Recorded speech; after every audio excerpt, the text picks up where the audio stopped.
When it comes to the future of Marvel Studios, which has taken its licks this year with Misfire's Thunderbolts and Captain America: Brave New World, the #1 superhero box office brand isn't letting up. Marvel Studios producer and president Kevin Feige hosted a sit-down with the press at Marvel's Burbank HQ, gesturing toward a series of locked doors in a meeting room. "It's a 7-year plan," teases Feige. "I think it goes to 2032. It's on magnets, it can move around." Feige is particularly chipper, for even though Marvel is skipping San Diego Comic-Con this year as they remain knee-deep in production on the Russo brothers' Avengers, Doomsday, and in prep on Spider-Man: Brand New Day, the Marvel boss and former X-Men associate producer finally has his hands in the Fantastic Four.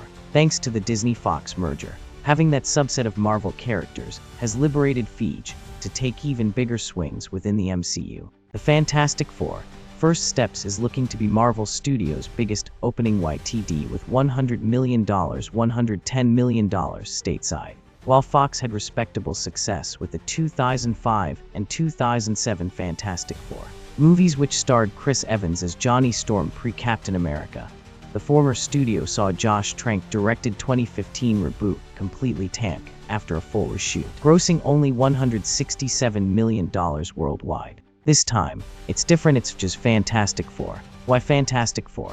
Because it's Marvel's first family, explains Feige on the reasons for another redo. "It's in the history of our characters.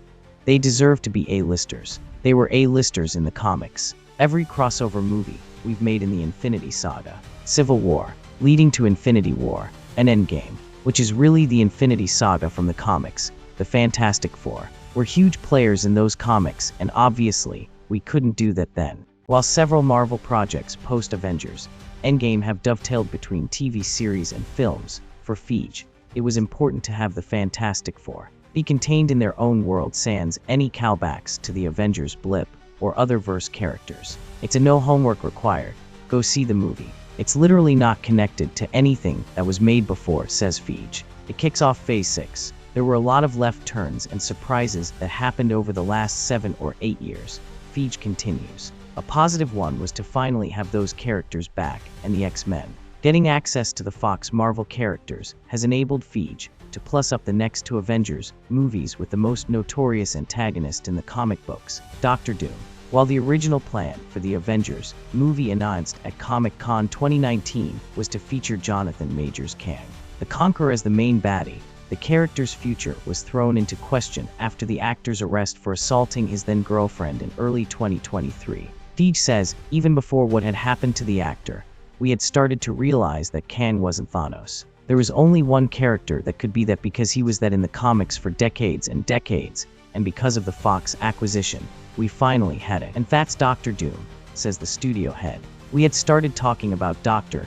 Doom even before we officially pivoted from Kang," he says. "In fact, I had started talking with Robert about this audacious idea before Ant-Man 3 even came out." Already Patrick Stewart's X-Men. Dr. Xavier has made a cameo in the Disney Marvel Studios' Doctor Strange in the Multiverse of Madness, with a slew of X-Men characters, for example, Channing Tatum's Gambit, and even Wesley Snipes' Blade, making cameos in last year's Deadpool and Wolverine. Speaking of Blade, despite being taken off the calendar, the project remains in development with two-times Oscar winner Mahershala Ali still attached. The movie with the actor was first announced at San Diego Comic-Con 2019, with Ali taking the Hall H stage in what was then a huge announcement of the MCU's plans across cinema and Disney+. Feige revealed on Friday that while there were 4 versions of Blade in the works, 2 of them one of them set in the 1930s, we landed on modern day, and that's what we're focusing on. I'm pausing Blade after the exit of 2 filmmakers Yan Dimanche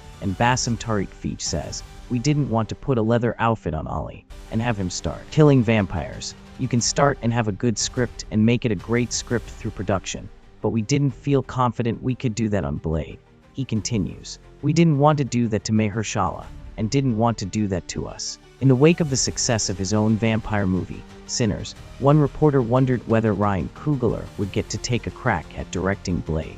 Feige says there's no such plans, and the director remains committed to Black Panther 3, which is next phase of the MCU or fewer, higher quality movies, numbering anywhere from 1 to 3 movies annually with less connectivity between the films and TV shows. Marvel learned the hard way that their overreaching Disney Plus series and theatrical movie plans were too much of a good thing for fans. Evident in the bombing of the Marvels' $206.1 million global box office, which fused together Brie Larson's Captain Marvel, who had her own $1 billion grossing film, with the lesser-known characters of Ms. Marvel and Monica Rambeau. The takeaway was that many fans and general moviegoers didn't buy tickets for the Marvels because they weren't caught up on Ms. Marvel on Disney+. Still, while storylines won't cross over between series and film, characters will. Think John Bernthal's The Punisher cameo in the upcoming Sony Marvel Studios Spider-Man: Brand New Day, where we have great actors playing great characters.